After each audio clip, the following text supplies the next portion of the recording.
السلام علیکم۔ پردہ، کیا پردہ صرف چہرے کو چھپانے کا نام ہے؟ پردہ صرف یہ نہیں کہ خود کو چھپا کر رکھو۔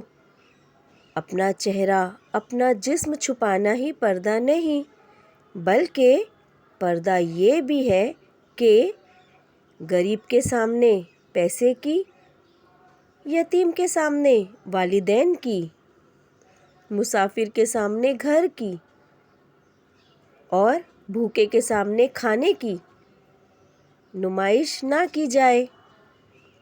خیال رکھیں کہ اپنے کسی عمل سے، اپنی کسی حرکت سے، اپنے کسی لفظ سے، اپنے کسی رویے سے کبھی کسی کو تکلیف نہ ہو۔